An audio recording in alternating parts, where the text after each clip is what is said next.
My dear students, इससे पहले class में हम लोगों ने टाइप्स ऑफ लेथ मशीन के बारे में जानकारी ली थी। सबसे पहले क्लास में हम लोगों ने वही देखा था कि लेथ मशीन के कितने टाइप्स है, जैसे कि इंजन और सेंटर लेंथ हो गया, प्रोडक्शन लेथ हो गया, स्पेशल लेथ हो गया। फिर इनके अलग अलग टाइप्स बनाए गए हैं। तो जैसे हम लोग देखेंगे कि इंजन और सेंटर लेथ की बात अगर हम लोग करें तो उसके अंदर बेंच लेथ या एसएस एंड एससी लेथ आते हैं। फिर प्रोडक्शन लेथ के अंदर कैप्स्टन और टरेट लेथ आते हैं। और स्पेशल लेथ जो होती है उनके अंदर screw cutting lathe, relieving lathe, capping lathe, crankshaft turning lathe, automatic lathe, ये लेथ के टाइप्स जो है ये लेथ के टाइप्स आते हैं।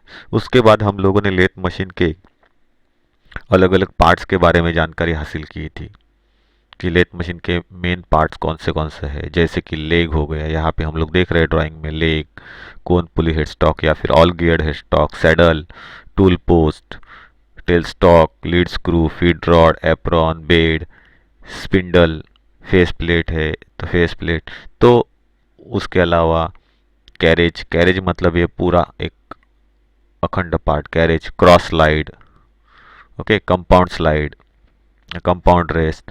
तो ये सभी पार्ट्स के बारे में हम लोगों ने पिछले क्लास में जानकारी हासिल की थी। इस क्लास के अंदर हम लोग लेथ मशीन को किस तरीके से स्पेसिफाई किया जाता है वो देखेंगे। मतलब ही क्या है, तो स्पेसिफिकेशन ऑफ लेथ और उसके कुछ उपांग। उपांग का मतलब होता है, हम लोग कह सकते हैं एक्सेसरीज जो लेथ के साथ में इस्तेमाल में लाई जाती है और जिनके थ्रू अलग अलग ऑपरेशन जो है लेथ के ऊपर परफॉर्म किए जाते हैं। तो हम लोग यहाँ पे उन लेथ के स्पेसिफिकेशंस की बात करने वाले। लेथ का स्पेसिफिकेशन क्यों रिक्वायर्ड होता है? क्योंकि जब हम लोग किसी वर्कशॉप के लिए, मशीन शॉप के लिए, प्रोडक्शन हाउस के लिए लेथ को खरीदने जाते हैं तो हमें किस प्रकार के ऑपरेशंस परफॉर्म करने हैं, किस तरीके का प्रोडक्शन हम लोगों को निकालना है, उन लेथ की कैपेसिटी कितनी है, ये सभी चीज़ों को हम लोगों को विस्तार पूर्वक, जिसके पास से हम लोग लेथ मशीन खरीदने वाले हैं उसको बताना जरूरी होता है। इसीलिए लेथ को एक स्पेसिफिकली तरीके से बताया जाता है सामने वाले बंदे को, जिससे उसे पता चले वो कौन से टाइप की लेथ है और वो किस काम में इस्तेमाल में आने वाली। जैसे कि अगर एग्जाम्पल के तौर पे हम लोग कहे तो जैसे कि बेसिक या एंट्री लेवल लेथ हो गई, फिर मीडियम लेवल लेथ हो गई, या फिर हेवी ड्यूटी लेथ हो गई। मतलब क्या है, लाइट ड्यूटी, मीडियम ड्यूटी और हेवी ड्यूटी लेथ्स, उस प्रकार से। तो ये लेथ स्पेसिफिकेशन में हम लोग जो देखने वाले हैं, फर्स्ट क्या है, उसे कहा जाता है लेंथ ऑफ बेड, बेड की लंबाई। लेंथ ऑफ बेड मतलब क्या है, लेथ बेड जो होता है उस बेड की लंबाई, उसके अनुसार क्या किया जाता है, लेथ मशीन को बताया जाता है या सिलेक्ट, बेड की लंबाई अनुसार लेथ को सिलेक्ट किया जाता है। तो अगर हम लोग बात करें कि लेथ के स्पेसिफिकेशन में बेड की लेंथ जानना आवश्यक होता है, जैसे कि एग्जाम्पल के तौर पे बेड की लेंथ 1800 मिलीमीटर, मतलब 1800 मिलीमीटर। तो बेड की लेंथ या लेंथ ऑफ बेड कहाँ पे है, कहाँ से कहाँ तक दिखाया गया है, तो यहाँ से देखिए, अगर हम लोग देखेंगे तो यहाँ तक उस बेड की लेंथ को दिखाया गया है। कभी कभार ये यहाँ से यहाँ तक होती है। तो जो बेड की लंबाई होती है उसके अनुसार भी लेथ मशीन को स्पेसिफाई किया जाता है या उसके अनुसार लेथ मशीन बताई जाती है। उसके बाद में बेड का type, type of a bed, मतलब जैसे मैंने आप लोगों को पहली क्लास में बताया बेड के कितने टाइप से, कितने टाइप्स के बेड्स अवेलेबल होते हैं मोस्टली। तो होता है फ्लैट बेड, दूसरा होता है वी बेड, या फिर कॉम्बिनेशन फ्लैट और वी का कॉम्बिनेशन, तो उसको कॉम्बिनेशन बेड भी कहा जाता है। तो इस्तेमाल के अनुसार उन बेड को प्रोडक्शन हाउसेस में क्या किया जाता है, लेथ मशीन के साथ में इस्तेमाल किया जाता है। फिर अगर हम लोग देखेंगे तो तीसरा जो प्रकार है इसे कहा जाता है type of head stock. Type of head stock, तो हेड स्टॉक का प्रकार जो लेथ मशीन का मेन पार्ट होता है, जिसके अंदर स्पिंडल्स, गियर असेंबली या पुली असेंबली लगी हुई रहती है, और उसके बाद में चक को उसके थ्रू पावर दी जाती है। उस स्पिंडल के थ्रू चक उस स्पिंडल के ऊपर बैठता है। चक, फेस प्लेट जो होती है, या फिर अगर हम लोग बोलेंगे तो ड्राइविंग प्लेट हो गई, तो वो सभी किसके ऊपर बैठती है? स्पिंडल के ऊपर बैठती है। तो स्पिंडल कहाँ पे होता है? हेड स्टॉक के अंदर बिठा हुआ रहता है। तो हेड स्टॉक जो है उसके अलग अलग टाइप्स आते हैं, जिसके बारे में हम लोगों ने देखा था, जैसे कि कोन पुली हेड स्टॉक या फिर all geared head stock. Next जो स्पेसिफिकेशन है लेथ का, वो होता है distance between the centres. Centres के बीच की दूरी। तो अगर हम लोग देखेंगे यहाँ पे तो डिस्टेंस बिटवीन द सेंटर, तो यहाँ पे लेथ के स्पिंडल में एक सेंटर बिठाया जाता है, और दूसरा स्पिंडल जो सेंटर जो होता है ये कहाँ पे बिठाया जाता है? टेल स्टॉक के अंदर बिठाया जाता है, या टेल स्टॉक का जो स्पिंडल होता है उसके अंदर उस सेंटर को बिठाते हैं, और टेल स्टॉक उसके एंड में छोड़ देते। तो ये बीच की जो दूरी होती है सेंटर टू सेंटर, सेंटर का एक पॉइंट से लेके सेंटर के दूसरे पॉइंट तक की जो दूरी होती है उसे क्या कहा जाता है? Distance between the center. So lathe को स्पेसिफाई करते समय ये जानना आवश्यक होता है कि जब इस तरीके से दो सेंटर को रख के उसके बीच का अधिक से अधिक डिस्टेंस कितना है, जिसके हिसाब से हम लोग उतना लेंथ वाला, लंबाई वाला जॉब जो है वो बांध सकते हैं। तो एग्जाम्पल के तौर पे दो सेंटर्स के बीच की दूरी एग्जाम्पल के तौर पे 1000 मिलीमीटर है। तो इसका मतलब क्या है? 1000 मिलीमीटर मतलब उस दो सेंटर्स के बीच में maximum to maximum 1000 millimeter length का जॉब जो है हम लोग होल्ड कर सकते हैं। ये हमें वहां पे पता चलता है। दूसरी है सेंटर की हाइट। सो लेथ को जब स्पेसिफाई किया जाता है तो उसमें ये जानना जरूरी होता है कि बेड के ऊपरी भाग से सेंटर की ऊंचाई कितनी है। बेड के ऊपरी भाग, तो समझो अगर ये बेड का बेस हो गया, तो यहां से सेंटर तक जो दूरी होती है ये कितनी है, यहां से यहां तक की दूरी कितनी है। बेड से लेके सेंटर के पॉइंट तक या उस सेंटर तक की जो दूरी होती है, क्योंकि सेंटर कहां पे बैठता है? जो स्पिंडल का एक्सिस होता है उसके साथ बराबर सेंटर में ये जो सेंटर होता है ये बैठता है। लेथ का सेंटर स्पिंडल के सेंटर में बराबर बैठता है। तो इसीलिए अगर वो सेंटर जो होता है उस सेंटर का अगर सेंटर कंसीडर किया जाए या पॉइंट कंसीडर किया जाए, नोक कंसीडर की जाए, तो बेस जो होता है बेड का, उस बेड के बेस से लेके ऊपर सेंटर तक की जो दूरी होती है उसे कहाँ कहा जाता है? हाइट कहा जाता है।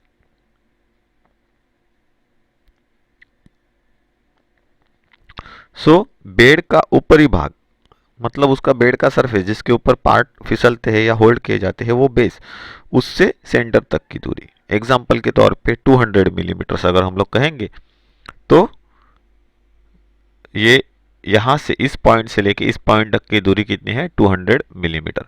सो इससे हम लोगों को क्या पता चलता है कि हम लेथ के अंदर कितने बड़े डायमीटर का जॉब होल्ड कर सकते हैं। वो उससे डबल डायमीटर का जॉब हम लोग क्या कर सकते हैं?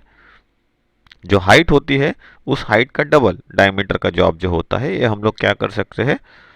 लेथ के अंदर या चक के अंदर होल्ड कर सकते हैं। उतनी उसकी कैपेसिटी हम लोग बोल सकते हैं जॉब होल्ड करने की।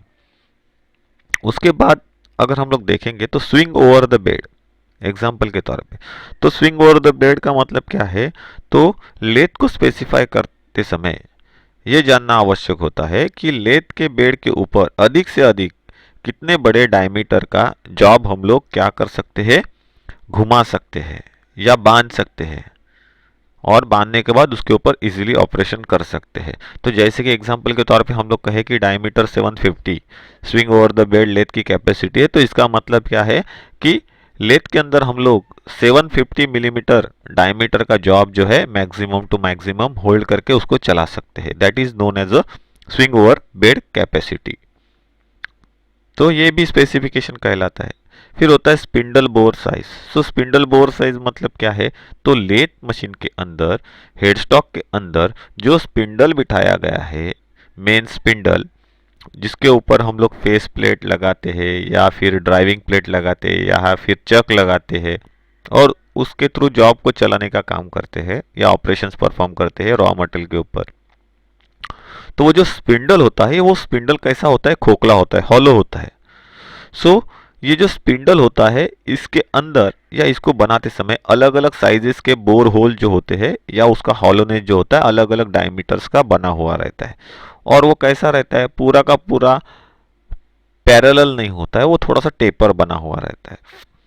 तो ये लेथ स्पेसिफिकेशन में ये जानना जरूरी होता है कि स्पिंडल की बोर साइज कितनी है। एग्जाम्पल के तौर पे 50 मिलीमीटर, तो हम लोग क्या कह सकते हैं कि 50 मिलीमीटर से कम डायमीटर के जॉब उसके अंदर हम लोग क्या कर सकते हैं, अंदर बाहर कर सकते हैं। मतलब अगर जॉब की लेंथ ज़्यादा है और उसको लेथ में होल्ड करना है तो वो स्पिंडल से अंदर बाहर होगा कि नहीं, वो लेथ का जो बोर साइज होता है स्पिंडल का उससे हम लोग क्या कर सकते हैं, बता सकते हैं, अगर वो बोर साइज हमको पता है तो यहाँ पे हम लोगों ने स्पेसिफिकेशन जो है लेथ मशीन के ये समझ लिए। इसके बाद हमें जो देखना है नेक्स्ट, तो उसे कहा जाता है चक।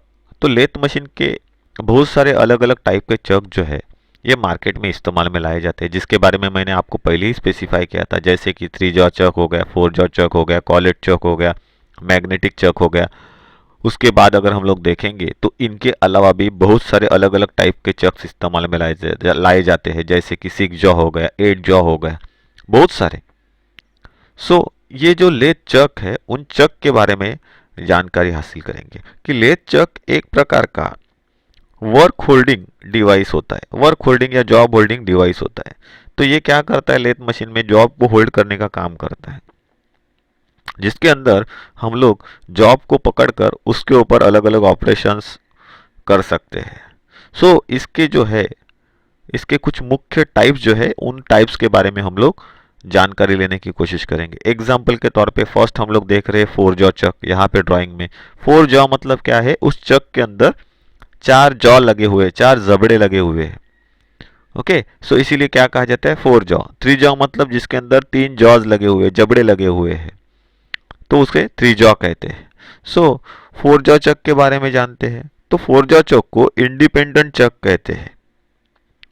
इस 4 जॉ चक का दूसरा नाम क्या है, तो इंडिपेंडेंट चक, स्वतंत्र चक हम लोग बोल सकते हैं। स्वतंत्र चक क्यों, क्योंकि इसके जो जॉज होते हैं ये हर एक इंडिपेंडेंटली मूव होते हैं, एक साथ कभी मूव नहीं होते। उनको मूव करने के लिए, जैसे यहाँ पे हम लोग देख रहे हैं, यहाँ पे क्या है, तो की होल्डर यहाँ पे दिया हुआ है, वैसे ही ये की स्लॉट्स होते हैं जिसके अंदर हम लोग ये जो की होती है, देखो यहाँ पे ड्राइंग में मैं एरो से आपको दिखा रहा हूँ, ये की क्या की जाती है, वहां पे बिठाई जाती है और उसको घुमाते।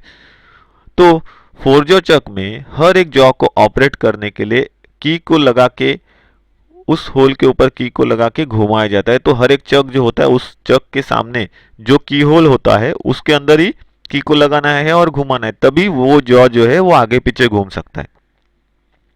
सो 4 जॉ चक में हर एक जॉ जो होता है, ये हर एक जॉ इंडिपेंडेंटली मूव करता है। सो इसीलिए इसको इंडिपेंडेंट चक के नाम से भी पहचाना जाता है। 4 जॉ इसीलिए क्योंकि इसके अंदर 4 जॉ होते हैं, 4 जॉज होते हैं। सो हर एक जॉ को चक की, जिसे हम लोग कहते हैं या चाबी कहते हैं, इसके द्वारा अलग अलग चलाया जाता है। इस चक के द्वारा जॉब को पूरी एक्यूरेसी में होल्ड किया जा सकता है। इस चक पर हर एक जॉ को उल्टा फिक्स करके बड़े साइज के जॉब को आसानी से हम लोग क्या कर सकते हैं, होल्ड कर सकते हैं। सो यहाँ पे फोर जॉ चक जो है उसके जो जॉज है, हम लोग अगर उन जॉज को उल्टा करें, अभी जो दिशा है उस दिशा को हम लोग रिवर्स करें, मतलब इस एंड को हम लोग ये साइड में ले आए। सो इसको रिवर्स करके क्या कर सकते हैं हम लोग, बड़े साइज के जो जॉब्स है उनको इसके अंदर होल्ड कर सकते हैं, या फ्लैट अगर सर्कुलर पीस है उनको इसके अंदर क्या कर सकते हैं, होल्ड कर सकते हैं। सो ये फोर जॉ चक जो है ये खाली बड़े साइज के जॉब्स को होल्ड करता है, या सभी जॉब्स को एक्यूरेटली सेंटर में होल्ड करने की कैपेसिटी रखता है, या रखी जा सकते हैं सेंटर्स में इसके थ्रू, क्या इतना ही वो फंक्शन करता है? तो नहीं। तो फोर जॉ चक उन जगहों पे इस्तेमाल में लाया जाता है जहां पे हमको इसेंट्रिक वर्क करना है। इसेंट्रिक मतलब जहां पे सेंटर से अलग हम लोगों को टर्निंग वर्क करना है, जैसे कि हम लोगों को कैम शाफ्ट बनाना है, इंजन के अंदर जो कैम शाफ्ट लगता है वो कैम शाफ्ट बनाना है, जो हम लोगों ने पिछली पावर ट्रांसमिशन में देखा था। तो कैम शाफ्ट बनाने के लिए फोर जॉ चक सबसे बढ़िया माना जाता है, ये भी है। सो ये फोर जॉ चक जो है, ये फोर जॉ चक अलग अलग शेप और साइज के जॉब्स को होल्ड करने की कैपेसिटी रखता है, इसीलिए लेथ वर्क में फोर जॉ चक को सबसे ज्यादा इंपॉर्टेंस दिया जाता है। उसके बाद अगर हम लोग बात करें तो नेक्स्ट है थ्री जॉ चक। थ्री जॉ चक अगर हम लोग देखेंगे ड्राइंग में यहाँ पे दिखाया गया है थ्री जॉ चक। अगर हम लोग देखेंगे तो जो फोर जॉ चक होता है, इस फोर जॉ चक के जो जॉज होते हैं, इन जॉज के बराबर साइड में इस फेस के ऊपर क्या होती है, चक की के लिए बैठने के लिए क्या किया रहता है, एक होल्डर या एक अटैचमेंट्स बनी हुई रहती है। लेकिन वही अगर हम लोग थ्री जॉ में देखेंगे तो इनको क्या किया गया है, अगर देखेंगे तो ये कैसे है, तो इनको हम लोग दोनों जॉ के सेंटर में इन चक की जो होती है उसके जो होल्डर्स होते हैं उन होल्डर्स को यहाँ पे लगाया गया है। तो ये क्या करते हैं, यहाँ पे प्लेट होती है, एक सर्कुलर प्लेट होती है जिसके ऊपर क्या बने हुए रहते हैं, ग्रूव्स बने हुए रहते हैं, और इसके जो थ्रेड्स होते हैं ये थ्रेड्स उन ग्रूव के साथ में मैच होते हैं। इसीलिए जब इनको हम लोग घुमाते हैं की डाल के, तो ये तीनों जॉज जो है, ये तीनों जॉज एक ही बार में इक्वली ओपन और क्लोज होते हैं। इसीलिए इस थ्री जॉ चक को यूनिवर्सल चक भी कहते हैं, क्योंकि ये यूनिवर्सली घूमते हैं। या फिर इनको सेल्फ सेंटरिंग चक भी कहा जाता है। सेल्फ सेंटरिंग मतलब क्या है, एक ही की होल्डर के ऊपर की को लगा के, चक की को लगा के हम लोग जब घुमाएंगे तो ये खुद ब खुद तीनों जॉ एक ही बार ऑपरेट होके सेंटर में आके मिलेंगे। तो जॉब को सेंटर में बांधने के लिए ज्यादा तकलीफ करने की जरूरत नहीं होती इन थ्री जॉ चक के अंदर, इसीलिए इनको क्या कहा जाता है, सेल्फ सेंटरिंग, खुद ब खुद सेंटर में आने वाले या खुद ब खुद सेंटर में लाने वाले, इसीलिए सेल्फ सेंटरिंग जॉ भी इसको कहा जाता है। या सेल्फ सेंटरिंग, सॉरी जॉ नहीं, सेल्फ सेंटरिंग चक भी इनको क्या कहते हैं, हम लोग कहते हैं। तो सेल्फ सेंटरिंग जॉज या सेल्फ सेंटरिंग चक भी कह सकते हैं। तो इनको भी हम लोग रिवर्स कर सकते हैं और उनके थ्रू भी हम लोग अलग अलग जॉब जो है वो होल्ड कर सकते हैं, लेकिन वो खाली राउंड शेप वाले जॉब्स को ही ये सेल्फ सेंटरिंग चक जो होता है या थ्री जॉ चक जो होता है या यूनिवर्सल चक जो होता है वो होल्ड करने का काम करता है। तो जो कि चक की चाबी के द्वारा चलते हैं, इस चक में जॉब को आसानी से सेंटर में बांधा जा सकता है। इसका सबसे ज्यादा इस्तेमाल छोटे साइज के फिनिश जॉब जो होते हैं उन फिनिश्ड जॉब को होल्ड करने के लिए किया जाता है, क्योंकि इसमें होल्ड करने की कैपेसिटी जो होती है, ये होल्डिंग कैपेसिटी या क्षमता जो होती है वो बहुत ही कम होती है। इस चक के साथ रिवर्सिंग जॉज जो होते हैं उनका भी सेट आता है, जिसका यूज करके हम लोग बड़े साइज के जो जॉब्स होते हैं उनको भी इसके अंदर क्या कर सकते हैं, बांध सकते हैं या होल्ड कर सकते हैं। सो फोर जॉ चक क्या है और थ्री जॉ चक क्या है, दोनों को हम लोगों ने क्या किया है, समझ लिया। तो अगर हम लोग देखेंगे तो यहाँ पे क्या है, चक मैकेनिज्म के पीछे बराबर एक क्या होता है, स्क्रू मैकेनिज्म बना हुआ रहता है, एक स्क्रू के जैसा मैकेनिज्म होता है। अगर हम लोग यहाँ पे ड्राइंग में देखेंगे तो ये स्क्रू मैकेनिज्म होता है, और वो चक मैकेनिज्म में बने हुए जो स्क्रू थ्रेड्स होते हैं उनके साथ में अटैच होता है। इसीलिए जब हम लोग इसको घुमाते हैं तो स्क्रू जैक जैसे फंक्शन करता है ऊपर नीचे होने का, उसी तरीके से की को घुमाते समय ये अंदर वाला जो स्क्रू होता है ये स्क्रू घूमता है और जो चक के जॉज है उनको क्या करता है, इंडिपेंडेंटली ऊपर नीचे करता है। वही अगर यहाँ पे हम लोग देखेंगे तो ये जो स्क्रू होता है ये एक प्लेट के साथ में जुड़ा हुआ रहता है। तो जैसे आप स्क्रू को घुमाते हो ये पूरे इसके अंदर बैठाई गई जो प्लेट होती है ये प्लेट इक्वली घूमती है और उसके साथ ये जॉ जुड़े हुए रहते हैं। तो जैसे वो प्लेट घूमती है जॉ इक्वली ऊपर नीचे मतलब ही आगे पीछे होने का काम करते हैं और ये इक्वल डिस्टेंस पे ट्रैवल करते हैं। इसीलिए ये जब मिलते हैं वो सेंटर में मिलते हैं। लेकिन इतना ध्यान में रखना है कि कहा जाता है लेथ के अंदर 4 जॉ चक में जब आप सेंटर में जॉब को बांधते हो तो उसकी एक्यूरेसी कंपेयर करेंगे तो 3 जॉ चक से भी ज़्यादा अच्छी मिलती है। क्यों? क्योंकि कुछ भी करो यहाँ पे ये मैकेनिज्म होता है, थ्रेड मैकेनिज्म। सो इसके अंदर डस्ट पार्टिकल्स या उनका वेयर आउट होना, घिसना, ये भी मायने रखता है और जिसकी वजह से इसके अंदर कभी कभार एरर आने के चांसेस या माइनर एरर हम लोगों को मिल सकते हैं। तो इसीलिए क्या किया जाता है, जॉब को होल्ड करने के बाद भी 3 जॉ चक में जॉब को ट्रू है कि नहीं वो चेक किया जाता है, देखा जाता है या परखा जाता है। ये हमेशा ध्यान में रखना है। नेक्स्ट जो है उसे कहा जाता है क्या, तो कॉलेट चक। कॉलेट चक कौन से टाइप्स के हैं तो हम लोग यहाँ पे देख रहे हैं कॉलेट चक। सो ये कॉलेट चक क्या काम करते हैं, कहाँ पे इस्तेमाल में आते हैं, तो इस प्रकार के जो कॉलेट चक्स होते हैं उनका यूज जो है छोटे साइज के जॉब को और पिनों को या पिनों जैसी छोटी चीजों को, पिन जैसी छोटी चीजों को होल्ड करने के लिए किया जाता है। मतलब क्या है, छोटे सर्कुलर जॉब जो होते हैं पिन जैसे उनको होल्ड करने के लिए कॉलेट चक का इस्तेमाल किया जाता है। इसमें हम लोग सिलेंड्रिकल, स्क्वायर, हेक्सागोनल शेप के जो जॉब्स है उन जॉब्स को आसानी से होल्ड कर सकते हैं। इस चक में जॉब आसानी से और जल्दी सेंटर में सेट हो जाता है या बन जाता है या होल्ड हो जाता है।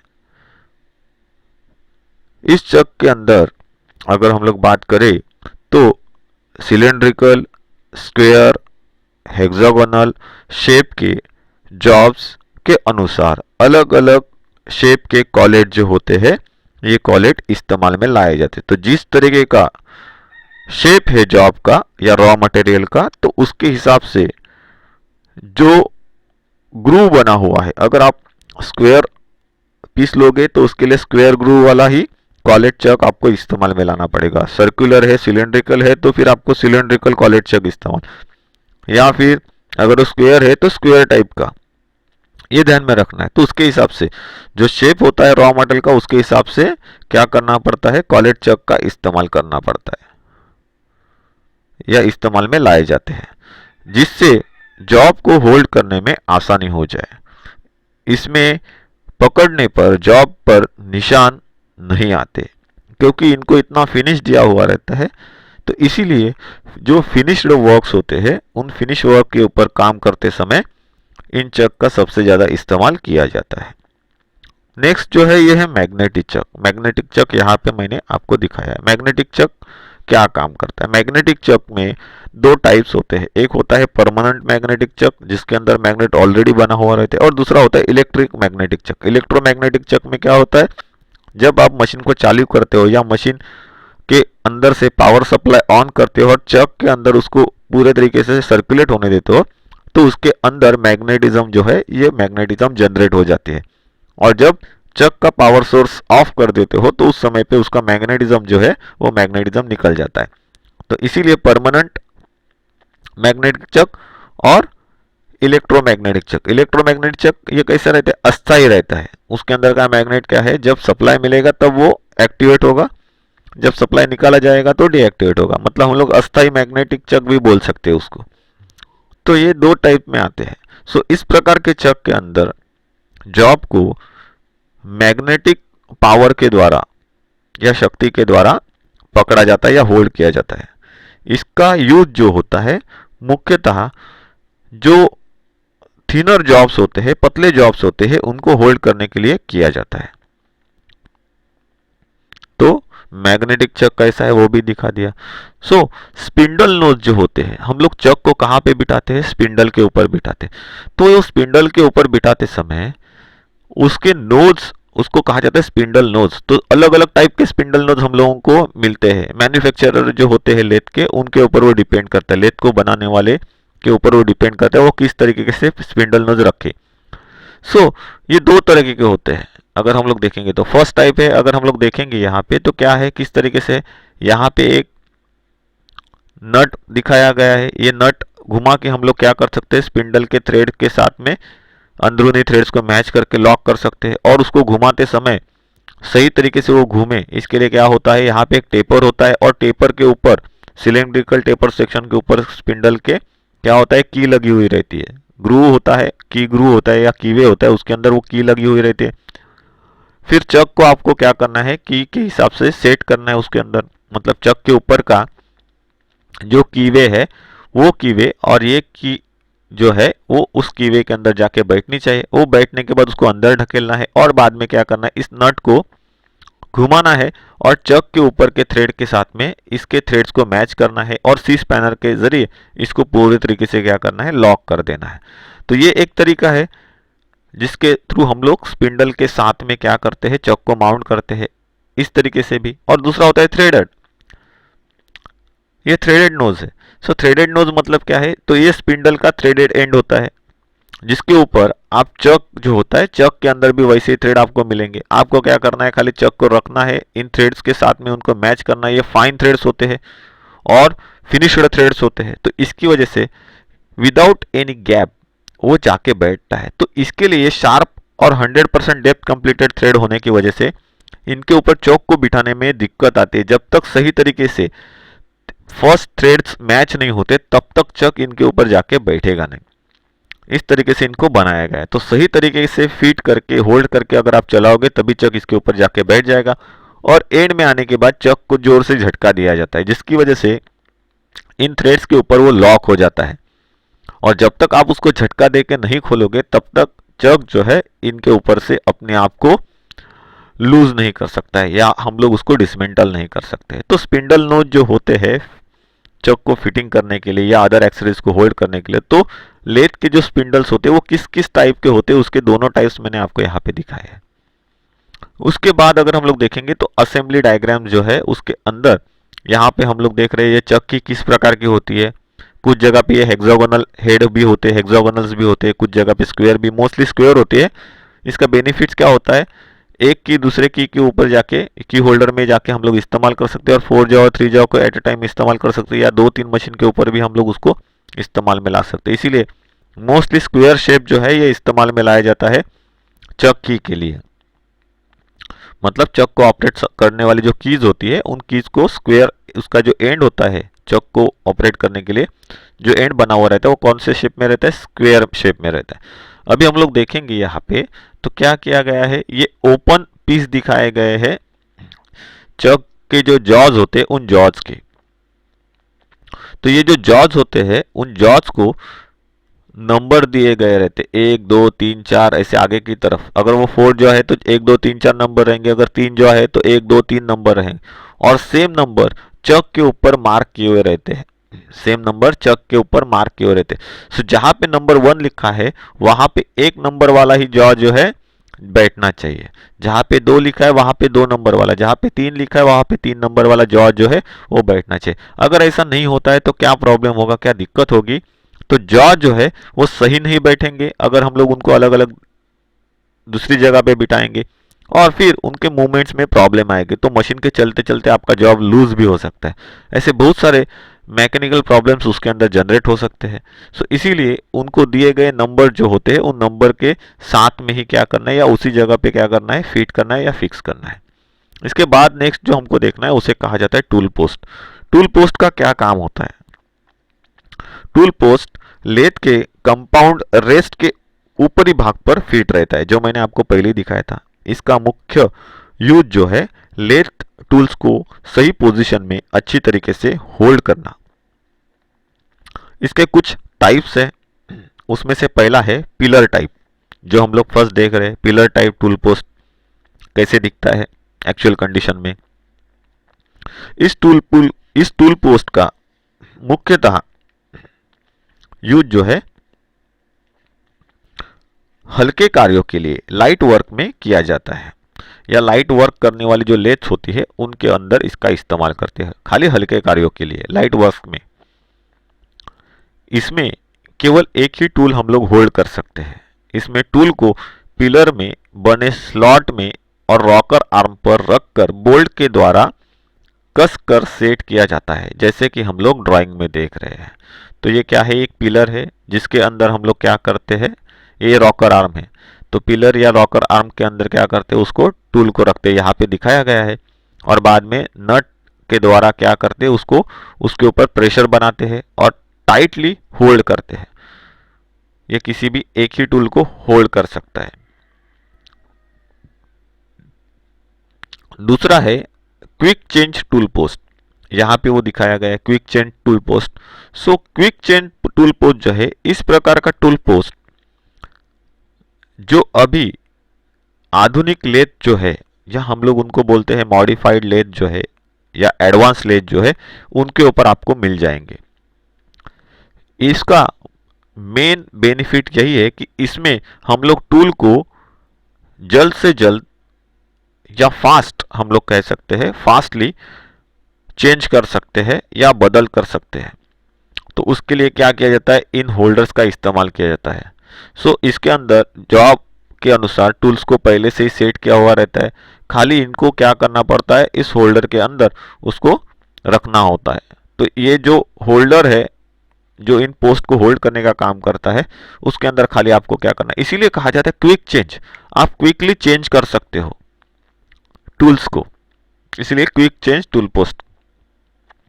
तीसरा है open side tool post. Open side tool post हम लोग देख रहे हैं, ये ओपन साइड है, एक ही जॉब हम लोग यहाँ पे इसके अंदर भी एक या दो टूल ही हम लोग क्या कर सकते हैं, होल्ड कर सकते हैं। So open side tool post जो है इस प्रकार का टूल पोस्ट लाइट और हेवी दोनों तरह के वर्क्स के लिए या ऑपरेशंस के लिए ऑपरेशन करने वाली लेथ मशीन के ऊपर पाए जाते हैं या इस्तेमाल में लाए जाते हैं। ये टूल पोस्ट एक ओर से खुला होता है या ओपन होता है, जिसमें टूल को हम लोग सेट कर सकते हैं, बोल्ट के द्वारा कसते हैं, लॉक करते हैं। इसमें टूल की हाइट जो होती है, इस टूल की हाइट्स को हम लोग क्या करते हैं,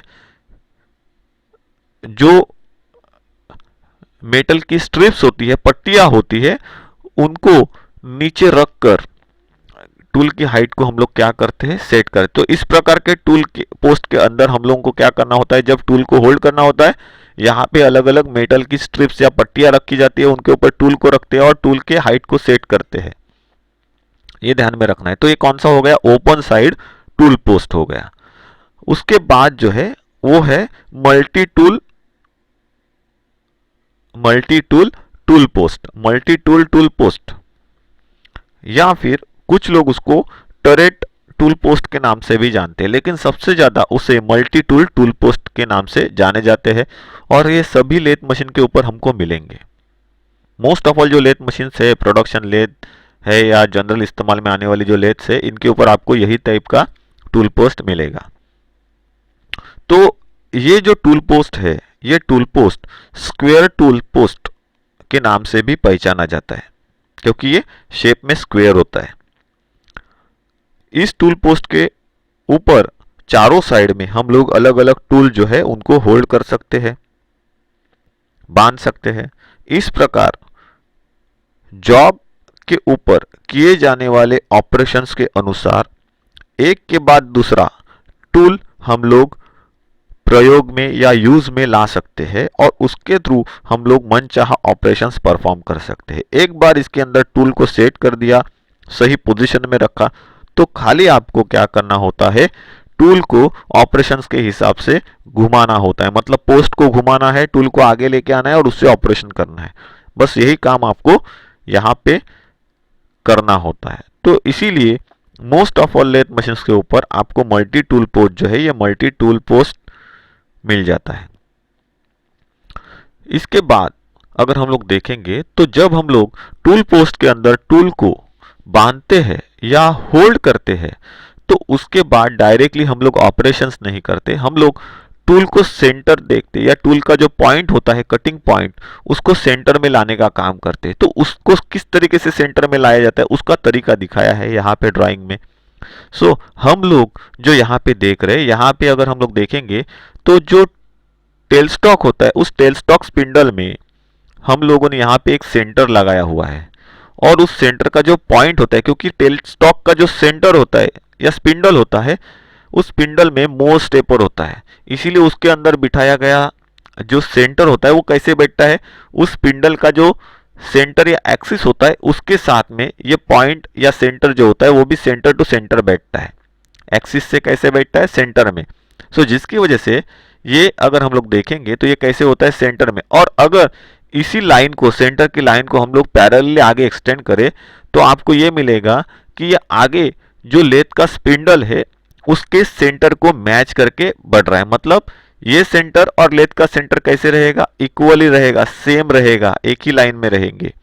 तो इसीलिए इसके अंदर क्या करते हैं, टूल को सेट करने के बाद, होल्ड करने के बाद क्या किया जाता है, सेंटर के साथ में टूल का जो पॉइंट होता है उन्हें मैच करके देखते हैं, और उसी के हिसाब से रिक्वायर्ड पैकिंग जो होती है वो टूल के नीचे डाली जाती है। तो टूल के नीचे जो हम लोग प्लेट्स रखते हैं, जैसे ओपन साइड टूल पोस्ट के बारे में मैंने बताया था कि इसके अंदर प्लेट रख के हाइट को सेट करते हैं। तो हाइट को सेट करने की जरूरी क्या है, टूल सेंटर में आना चाहिए। अगर टूल सेंटर में नहीं रहेगा तो टूल टूट सकता है, जॉब के ऊपर फिनिश नहीं मिलेगी, जॉब के ऊपर लाइनिंग आ सकती है, रफ फिनिश हो सकता है। तो ये सभी चीजों की वजह से क्या किया जाता है, टूल को सेंटर में लाना जरूरी होता है। तो इसको सेंटर में किस तरीके से लाया जाता है, तो उसका एक एग्जाम्पल यहाँ पे दिखा है। तो सेंटर में क्या किया जाता है, सेंटर को सेट किया जाता है टूल पोस्ट के स्पिंडल में, और उसके बाद जॉब को होल्ड, जॉब मतलब आपका जो टूल है उसको कहाँ पे, टूल पोस्ट में लगाया जाता है, और सेंटर से चेक किया जाता है कि इस तरीके से सेंटर को आगे लाया जाता है, और टूल पोस्ट का जो बंधा हुआ टूल है उस टूल का जो कटिंग पॉइंट है या कटिंग एज है, उस पॉइंट, कटिंग पॉइंट या कटिंग एज के पॉइंट के साथ में मैच करके देखा जाता है कि वो दोनों इक्वली मैच हो रहे हैं, इस प्रकार से जैसे हम लोग देख रहे हैं यहाँ पे। तो जब ये मैच हो जाएंगे इस तरीके से हमको दिखाई देगा, तो इसका मतलब क्या है, हमारा टूल जो है वो सेंटर में अभी बैठ गया। अभी हम लोग उसको क्या कर देंगे, उसको इस्तेमाल के लिए ला सकते हैं, ऑपरेशन के लिए उसका इस्तेमाल कर सकते हैं। तो ये भी हम लोगों ने समझ लिया कि टूल को सेंटर में किस तरीके से लाना है और कैसे इस्तेमाल करना है। उसके बाद नेक्स्ट जो हम लोगों को देखना है, that is known as a lathe centers. Lathe center क्या है, कहाँ पे उनको इस्तेमाल में लाया जाता है। लेथ पर लंबे जॉब्स को दोनों एंड जो होते हैं, उन दोनों एंड्स को हेयर स्टॉक और टेल स्टॉक की ओर से सपोर्ट देकर होल्ड किया जाता है। लंबे जॉब्स को डायरेक्टली चक में नहीं होल्ड करते, तो उनको क्या किया जाता है, दोनों एंड से क्या करते हैं, सेंटर्स के द्वारा लेथ मशीन पर होल्ड करते हैं। जॉब को बिटवीन द सेंटर्स होल्ड किया जाता है यूजिंग सेंटर्स। ये जो सेंटर्स होते हैं, ये सेंटर्स क्या करते हैं, तो उन जॉब को सपोर्ट देने का काम करते हैं, और इसीलिए सेंटर को हम लोग इस्तेमाल में लाते हैं। तो एक सेंटर हेड स्टॉक स्पिंडल में जाके बैठता है, तो दूसरा टेल स्टॉक स्पिंडल में जाके बैठता है, और दोनों के बीच में हम लोग क्या करते हैं, जॉब को होल्ड करते हैं। ये जो लेथ सेंटर्स है मुख्यतः हाई कार्बन स्टील से बनाए जाते हैं, जिनको हार्डनिंग और टेम्परिंग करके बाद में ग्राइंडिंग और फिनिशिंग किया जाता है, ग्राइंडिंग के द्वारा फिनिशिंग किया जाता है। ये मुख्यतः इस्तेमाल के ऊपर से बहुत सारे टाइप्स में अवेलेबल होते हैं, लेकिन हम यहाँ पे उनके कुछ मेन टाइप्स जो सबसे ज़्यादा हम लोग इस्तेमाल में लाते हैं उनके बारे में जानकारी लेने वाले हैं। उसमें से पहला जो है ये है लाइव सेंटर। लाइव सेंटर के बारे में यहाँ पे दिखा है, लेथ सेंटर और उसके पार्ट्स दिखाए। इसको क्या कहा जाता है, टैंक। जैसे ड्रिल बिट में टैंक होती है, सेम ऐसे ही एक सेक्शन यहाँ पे बना हो, उसको कहा जाता है टैंक। दूसरा है शैंक। ये कौन सा टेपर इसके ऊपर बना हुआ रहता है, तो मोस्ट टेपर बना हुआ रहता है। एक्चुअल में कैसे दिखता है तो यहाँ पे दिखा है, डेड सेंटर के जैसे लाइव सेंटर दिखता है। उसके बाद अगर हम लोग देखेंगे तो ये बीच का जो पोर्शन होता है उसको क्या कहते हैं हम लोग, शैंक कहते हैं। यहाँ से यहाँ तक का जो सेक्शन होता है शैंक कहते हैं। उसके बाद आगे का जो सिरा होता है ये पॉइंटेड, उसको टिप कहा जाता है। और यहाँ पे दिखाया है लाइव सेंटर की कितनी डिग्री होती है, 60 डिग्री। डेड सेंटर कितने डिग्री में होता है तो 90 डिग्री। दोनों में डिफरेंस क्या होता है तो लाइव सेंटर 60 डिग्री में होता है और डेड सेंटर का सेंटर 90 डिग्री में होता है। ये हमेशा ध्यान में रखना है। तो पहला हम लोग देखने वाले लाइव सेंटर। जो सेंटर हेड स्टॉक के स्पिंडल में लगी स्लीव में फिट किया जाता है या हेड स्टॉक स्पिंडल में फिट होता है उसे लाइव सेंटर कहते हैं। इसका यूज हेड स्टॉक की ओर से जॉब को सपोर्ट देने के लिए किया जाता है। इसकी शैंक के ऊपर मोस्ट टेपर या मोस्ट स्टैंडर्ड टेपर जो है वो मोस्ट स्टैंडर्ड टेपर बना हुआ रहता है। और इसका जो कोन होता है नोक की ओर का या नोज की ओर का, ये नोज है तो ये नोज के ऊपर का या नोक की या इंक्लिनेशन कोन जो होता है ये डिग्री कौन सी होती है तो ये 60 डिग्री का कोन बना हुआ रहता है। दूसरा अगर हम लोग देखेंगे तो उसे कहा जाता है डेड सेंटर, जैसे हम लोग यहाँ पे ड्राइंग में देख रहे हैं। डेड सेंटर की अगर हम लोग बात करें तो डेड सेंटर, जो सेंटर टेल स्टॉक के स्पिंडल में फिट किया जाता है, मतलब क्या है अपोजिट डायरेक्शन में, जहां पे टेल स्टॉक का स्पिंडल होता है उसके अंदर जिससे फिट करते हैं उसे हम लोग क्या कहते हैं, डेड सेंटर कहते हैं।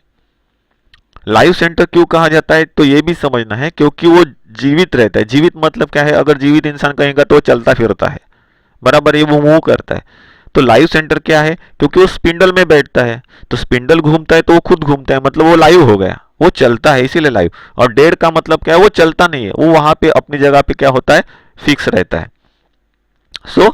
इसीलिए उसको क्या कहा जाता है, डेड सेंटर। इसका यूज टेल स्टॉक की ओर से जॉब को सपोर्ट देने के लिए किया जाता है। इसका यूज करते समय कुछ सावधानियां जो है ये हमको अपनाने की जरूरत होती है या आवश्यकता होती है, जैसे कि जॉब के काउंटर संक होल और डेड सेंटर की नोक पर ग्रीस लगाकर जॉब को फिर होल्ड करना जरूरी है। मतलब क्या है, ये जो नोज होता है डेड सेंटर का उसके ऊपर ग्रीस लगाना है और जॉब के अंदर जो हम लोगों ने काउंटर संकिंग होल बनाया है उसके अंदर आपको क्या करना है, ग्रीस लगाना है।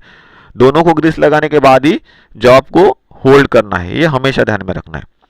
जॉब को दोनों सेंटर के बीच में होल्ड कर हाथों से उसे घुमाकर चेक कर लेना जरूरी है। फिर वह अधिक जाम या अधिक लूज तो नहीं है, ये पहले जांच ले। अधिक लूज होने पर जॉब को सही टर्निंग नहीं होगी, सही तरीके से वो नहीं घूम पाएगा। और अधिक ज्यादा टाइट होने पर सेंटर जो है ये घिस जाएगा, वर्म आउट होगा या हम लोग कह सकते हैं वो जल जाएगा। तो ज्यादा टाइट भी नहीं होना चाहिए और ज्यादा लूज भी नहीं होना चाहिए। लूज होगा तो वो फ्री रहेगा, आप जैसे टूल को उसके ऊपर सेट करोगे और कटिंग का काम करोगे वो क्या करेगा, जॉब को उसी जगह पे रोक लेगा और लाइव सेंटर ही खाली घूमता रहेगा। और ज्यादा टाइट रहेगा तो क्या होगा, लाइव सेंटर तो घूमेगा ही लेकिन वो डेड सेंटर को घिस घिस के आधा अधूरा कर देगा या जला देगा, तो फिर डेड सेंटर हमारे किसी काम का नहीं रहेगा। ये भी ध्यान में रखना है। सेंटर्स के बीच में जॉब को बार बार कसना भी नहीं है और ना ही बार बार लूज करना है, ये ध्यान में रखना है। इसे हमें सही टर्निंग करने का मौका नहीं मिलेगा या हम लोग इसकी वजह से सही टर्निंग नहीं कर पाएंगे। तो ये हमेशा ध्यान में रखना है जब हम लोग सेंटर का इस्तेमाल करते हैं तब। इसके बाद अगर हम लोग देखेंगे नेक्स्ट तो उसे कहा जाता है रिवॉल्विंग सेंटर। ये भी सबसे ज्यादा इस्तेमाल में आने वाला एक सेंटर है। डेड सेंटर की जो कमियां होती है उन कमियों को या उसकी जो खामियां होती है उन खामियों को दूर करने के लिए और अधिक स्पीड पर या अधिक गति पर काम करने के लिए डेड सेंटर के स्थान पर या उसकी जगह पर हम लोग रिवॉल्विंग सेंटर का इस्तेमाल करते हैं। तो देखो यहाँ पे दिखाया गया है रिवॉल्विंग सेंटर। रिवॉल्विंग सेंटर इसके लिए इसको कहा जाता है क्योंकि ये सेंटर जो होता है नीचे की तरफ सपोर्ट दिया हुआ एक शाफ्ट दिख रहा है हम लोगों को और यहाँ पे बेरिंग है, टेपर रोलर बेरिंग यहाँ पे बिठाई गई है। ये बुश है ये इसके लिए क्योंकि यहाँ पे जो ग्रीसिंग की हुई रहती है वो बाहर ना आए, और ये सेंटर इस तरीके से उसके थ्रू बिठाया गया है एंड तक। सो जिसकी वजह से ये रिवॉल्व होता है। रिवॉल्व होता है मतलब क्या, घूमता है, जॉब के साथ में घूमता है, इसीलिए रिवॉल्विंग सेंटर कहा जाता है। जैसे जॉब घूमता है, जितने स्पीड पे घूमता है वो उसी के साथ में सपोर्ट देके। तो यहाँ पे टेपर रोलर बेरिंग क्यों इस्तेमाल की गई, उसकी क्या खासियत है? तो टेपर रोलर बेरिंग वहां पे इस्तेमाल की जाती है जहां पे ज़्यादा स्पीड और ज़्यादा लोड के ऊपर हमको वर्क करना है। तो जॉब कितना भी लंबा रहने दो, उसका वेट जब इस सेंटर के ऊपर आएगा तभी भी ये सेंटर फ्रीली घूमेगा, उसके ऊपर उस लोड का कोई असर नहीं होगा। जितना ही आप स्पीड में उस घुमाओगे, उस स्पीड के साथ में ये खुद को एडजस्ट करके उतनी स्पीड में ये चलेगा। इसीलिए रिवॉल्विंग सेंटर जो होता है वो डेड सेंटर की जगह पे इस्तेमाल किया जाता है। सो डेड सेंटर अगर रहेगा तो वो घिस जाएगा, फ्रिक्शनेट होगा, आपको बार बार लुब्रिकेशन करना पड़ेगा, बहुत केयर करनी पड़ेगी। सो इससे अच्छा हम लोग वहां पे रिवॉल्विंग सेंटर का इस्तेमाल करें। For that purpose revolving centre हम लोग क्या करते हैं, इस्तेमाल में लाते हैं। इस सेंटर की बॉडी में एक बेयरिंग लगा है जो मैंने आपको दिखाया। इस प्रकार का जॉब के साथ ये सेंटर भी घूमता है, जिससे फ्रिक्शन जो है, फ्रिक्शन पैदा नहीं होता है और सेंटर की लाइफ बढ़ती है और काम भी अच्छे तरीके से किया जाता है। इसके अलावा, इनके अलावा बहुत अलग अलग टाइप के सेंटर जो है ये इस्तेमाल में लाए जाते हैं। जैसे कि अगर हम लोग बात करें तो प्लेन सेंटर हो गया, टिप्ड सेंटर हो गया, पाइप सेंटर हो गया, हॉलो सेंटर हो गया, स्टेप सेंटर हो गया, बॉल सेंटर हो गया, हाफ सेंटर हो गया, पैड सेंटर हो गया। तो अलग अलग पर्पज के अनुसार उन सेंटर्स को क्या किया गया है, बनाया गया है, या फिर हम लोग कह सकते हैं उनको इस्तेमाल में लाया जाता है एज पर देयर यूजेस। तो यहाँ पे हम लोगों ने सेंटर्स क्या है ये समझ लिया या देख लिया। नेक्स्ट क्लास में हम लोग क्या देखने वाले हैं, लेथ स्टडी के बारे में।